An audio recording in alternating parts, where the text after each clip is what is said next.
नमस्कार।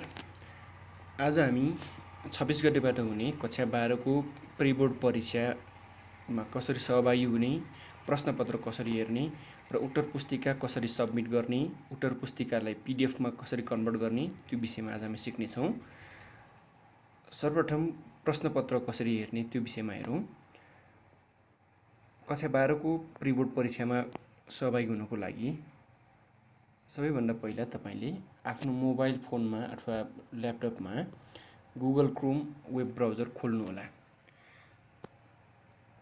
Google Chrome web browser खोलिसकेपछि यसमा तपाईले एउटा वेबसाइट भिजिट गर्नुपर्ने हुन्छ। यो वेबसाइटको लिंक हामी परीक्षाको दिन मेसेन्जर ग्रुपमा पनि पठाउनेछौँ, अथवा नभए तपाई आफैले गुगल क्रोम वेब ब्राउजर खोलेर sites.google.com/view/basu XII यो URL टाइप गरेर तपाईले बासु स्कुलको वेबसाइटमा भिजिट गर्न सक्नुहुनेछ। यसमा परीक्षासँग सम्बन्धित 4 वटा फ्याकल्टीका छुट्टा-छुट्टै समूह रहेको छ। यो वेबसाइटको लिंक परीक्षा हुनुभन्दा 5 मिनेट अगाडि खुल्नेछ। त्यसकारणले तपाईले यो URL अथवा यो वेबसाइटको एड्रेस याद गर्नुहोला। र यो वेबसाइटमा गइसकेपछि तपाईले यहाँ 4 वटा फ्याकल्टीहरु एजुकेसन, ह्युम्यानिटिज, म्यानेजमेन्ट र साइन्स फ्याकल्टीको सेक्सनहरु देख्नुहुनेछ। र हरेक सेक्सनमा परीक्षाको सब्जेक्ट र त्यसपछि दुईवटा बटन देख्नुहुनेछ, एउटा भ्यू क्वेशन बटन, अर्को सबमिट एन्सर बटन। र प्रश्नपत्र हेर्नको लागि हामी भ्यू क्वेशन भन्ने बटनमा क्लिक गर्नेछौँ। भ्यू क्वेशन भन्ने बटनमा क्लिक गरेपछि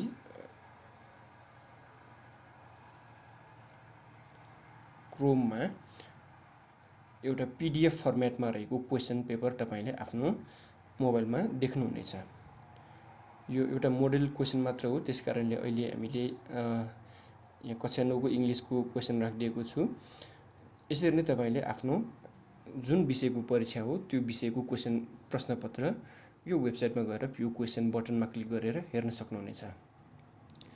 क्वेशन पाइसक्नु भएपछि तपाईले क्वेशनमा दिए अनुसार तपाईले आफ्नो कपीमा आफ्नो नाम, रोल नम्बर, फ्याकल्टी र सेक्सन स्पष्ट रूपमा लेखेर यी प्रश्नहरुको उत्तर लेख्नु पर्ने छ। उत्तर लेखिसक्नु भएपछि अब हामी पुनः उत्तर सबमिट गर्नको लागि सबमिट एन्सरमा जानेछौँ। तर त्यो भन्दा अगाडि आफूले लेखेका प्रश्नपत्रको उत्तरहरुलाई कसरी PDF मा कन्भर्ट गर्ने त्यो हेरौँ। लेखेका उत्तरहरुलाई PDF मा कन्भर्ट गर्नको लागि हामीले क्याम स्क्यानर अथवा माइक्रोसफ्ट लेन्स अथवा अरु कुनै PDF मेकर सफ्टवेयरहरु तपाईले प्रयोग गर्न सक्नुहुनेछ। अहिले म यहाँ तपाईहरुलाई क्याम स्क्यानर एप्लिकेसनबाट कसरी PDF बनाउन सक्छौं त्यो म सिकाउन गइरहेको छु। त्यसको लागि तपाईको मोबाइलमा प्ले स्टोरबाट क्याम स्क्यानर भन्ने एप्लिकेसन डाउनलोड गर्नु होला र एप्लिकेसनलाई खोल्नु होला। क्याम स्क्यानर एप्लिकेसन खोलिसक्नु भएपछि एडहरुलाई स्किप गरेर तपाई यो पेजमा पुग्नुहुनेछ र यहाँबाट हामीले प्रश्नको उत्तरहरुको PDF बनाउनको लागि बटम राइट कर्नरमा रहेको क्यामेरा आइकनमा क्लिक गर्नु होला। यसबाट तपाईको क्यामेरा ओपन हुनेछ र यहाँबाट हामी फोटो खिच्दै PDF फाइल बनाउन सक्नेछौँ। याद गर्नु होला, तपाईले प्रश्नको उत्तर पुस्तिकाको PDF बनाउँदाखेरि दुईटा कुरामा ध्यान दिनु होला। यो स्टेपमा पुगिसकेपछि एउटा तपाईको डिफल्ट सिलेक्सन डक्समा हुनुपर्ने छ र क्यामेरा आइकनको दायाँतिर रहेको ब्याच मोड इनेबल भइराख्नु पर्छ। यदि यो सिंगल मोडमा भयो भने छुट्टा-छुट्टै फोटोको छुट्टा-छुट्टै PDF बन्नेछ, त्यसकारणले ब्याच मोड इनेबल गर्नु होला। र अब हामी आफूले लेखेका उत्तरहरु यसरी हामी फोटो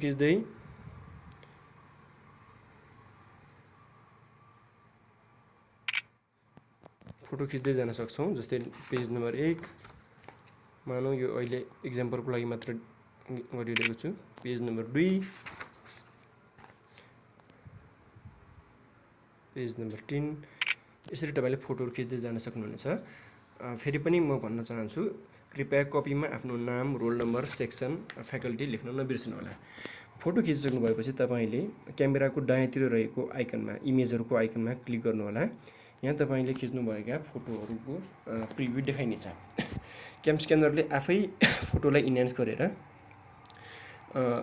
राम्रो बनाइदिनु भएको कारणले फोटो ठिक भएको नभएको र रोटेट गर्नुपर्ने अथवा क्रप गर्नुपर्ने भए तल दिएका मेनुबाट तपाईँ त्यो काम गर्न सक्नुहुन्छ। यदि फोटोहरू ठिक छन् भने तपाईँले बटम राइट कर्नरमा रहेको टिकमा क्लिक गर्नुहोला। त्यसपछि तपाईँका फोटोहरूको प्रिभ्यू देखाइनेछ र त्यसपछि हामीले आफ्नो PDF फाइलको नाम सेभ गर्नको लागि माथितिर यो नाममा क्लिक गर्नुहोला र यहाँबाट तपाईँले आफ्नो PDF को नाम दिन सक्नुहुन्छ। कुनै विषयको अथवा आफ्नो नाम राखेर PDF फाइल बनाउन सक्नुहुन्छ। ओके गर्नुहोस्। यो नाम अलरेडी भएको कारणले एक्सेप्ट गरेन।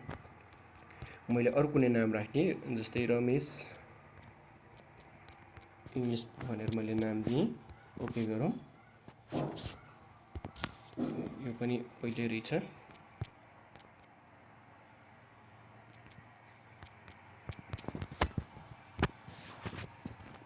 यसरी नाम रिनेम गरिसक्नु भएपछि तपाईँले टप राइट कर्नरमा रहेको डिफ्रेन्ट अप्सनहरू मध्येबाट PDF भन्ने आइकनमा, सानो आइकनमा क्लिक गर्नुहोला। यसले तपाईँका फोटोहरूलाई एकै ठाउँमा कम्पाइल गरेर एउटा सिङ्गल PDF फाइल बनाउनेछ र यो रिभ्यू गरेर ठिक छ भने तपाईँले टप राइट कर्नरको सेयर बटनमा क्लिक गर्नुहोला र यहाँ धेरै अप्सनहरू आउनेछन्। त्यसमध्येबाट तपाईँले अहिलेलाई सेभ टु लोकल भन्ने यो पहिलो अप्सनलाई सेलेक्ट गर्नुहोला। सुरुमा क्याम स्क्यानर ओपन गर्दाखेरि सम्भवतः यो अप्सन तलतिर हुनसक्छ। तिनीहरू मध्येबाट सेभ टु लोकल भन्ने आइकनमा क्लिक गर्नुहोला। तपाईँको फाइल फोन मेमोरीमा सेभ भएको छ। अब यो फाइल सेभ भएको नभएको हेर्नको लागि हामीले मोबाइलको फाइल म्यानेजरमा गएर हामी डिभाइस स्टोरेजमा जान्छौँ। डिभाइस स्टोरेजमा क्याम स्क्यानर भन्ने एउटा फोल्डर बनेको हुनसक्छ। त्यो फोल्डरभित्र जान्छौँ र यसमा पनि PDF भन्ने फोल्डरभित्र जान्छौँ र यहाँनिर हामीले भर्खरै बनाएको फाइल myanswer.eng भन्ने जुन मैले फाइल भर्खरै बनाएको थिएँ, यो फाइल बनिसकेको यहाँबाट हेर्न सक्नुहुन्छ। अब यो फाइललाई हामी हाम्रो वेबसाइटमा अपलोड गर्छौँ। त्यसको निम्ति हामी फेरि एकपटक गुगल क्रोममा जानेछौँ। त्यहाँबाट अघि भनेकै वेबसाइट sites.google.com/view/basu XII यो वेबसाइट ओपन गर्नेछौँ र यसमध्ये आफ्नो फ्याकल्टी कुन हो, आफ्नो सब्जेक्ट कुन हो, त्यसको आधारमा, जस्तै अहिलेको लागि एजुकेसन सेक्सनमा म फाइल अपलोड गर्न गइरहेको छु। हामीले अघि भ्यू क्वेसन गरेका थियौँ। अब अर्को बटन सबमिट एन्सरमा क्लिक गर्नुहोला। सबमिट एन्सरमा क्लिक गरिसकेपछि एउटा गुगल फर्म खुल्नेछ र यो गुगल फर्ममा तपाईँले आफ्नो रोल नम्बर, नाम, सेक्सन फिलअप गरेर तपाईँले फाइल अपलोड गर्न सक्नुहुन्छ। यदि यस्तो ओपन विथको अप्सन आएको छ भने गुगल क्रोमबाट खोल्नुहोला र यो एउटा फर्म खुल्नेछ, गुगल फर्म। यहाँ तपाईँले आफ्नो रोल नम्बर, त्यसपछि आफ्नो नाम अनिवार्य रूपमा भर्नुहोला यी कुराहरू। त्यसपछि सेक्सन सेलेक्ट गर्नुहोला आफ्नो र अन्तिममा रहेको एन्सर कपी इन PDF फर्मेटको ठाउँमा एड फाइलको बटनमा क्लिक गर्नुहोला र यहाँबाट सेलेक्ट फाइल्स फ्रम योर डिभाइसमा क्लिक गर्नुहोला। अब हामी यो फोन मेमोरीमा भएको हाम्रो PDF फाइल सेलेक्ट गर्छौँ र यहाँबाट फाइल्स एप्लिकेसन ओपन गर्नुहोला र तपाईँले टप लेफ्ट कर्नरमा रहेको अप्सनहरूबाट तपाईँले आफ्नो फोन मेमोरी देख्न सक्नुहुन्छ। यदि कसैकोमा यो फोन मेमोरी देखाइरहेको छैन भने तपाईँले सबभन्दा पहिला टप राइट कर्नरमा रहेको 3वटा डट भएको मेनुमा क्लिक गर्नुपर्नेछ। त्यहाँबाट तपाईँले यो हाइड भइरहेको हुनसक्छ इन्टरनल स्टोरेज, त्यसलाई यसरी तपाईँले पहिला सो इन्टरनल स्टोरेजमा क्लिक गर्नुपर्छ। त्यसपछि बल्ल यहाँ डिभाइस मेमोरी देखाउँछ र हाम्रो फाइल डिभाइस मेमोरीमा थियो, त्यसकारणले मैले आफ्नो फोन सेलेक्ट गरेँ। यहाँबाट क्याम स्क्यानर भन्ने फोल्डर थियो, क्याम स्क्यानर भन्ने फोल्डरभित्र गएँ यहाँबाट पिडिएफ भन्ने फोल्डर थियो, पिडिएफ फोल्डर गएँ र यहाँबाट मैले आफ्नो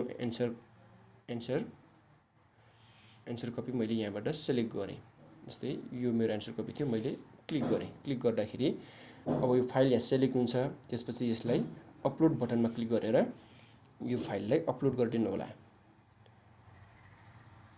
र सबै इन्फर्मेसनहरू करेक्टली फिल गरिसकेपछि र फाइल एट्याच गरिसकेपछि, पिडिएफ फाइल एट्याच गरिसकेपछि तपाईले सबमिट बटनमा क्लिक गरेर आफ्नो एन्सर सबमिट गर्न सक्नुहुन्छ। र एकपटक तपाईको एन्सर सबमिट भइसकेपछि गुगल फर्ममा your answer has been submitted भनेर मेसेज आउनेछ अथवा त्यो पेजमा हामीले लग्नेछ र त्यो पेज हामीले देखिसकेपछि हामीले आफ्नो एन्सर सबमिट भइसकेको बुझ्न सक्छौँ।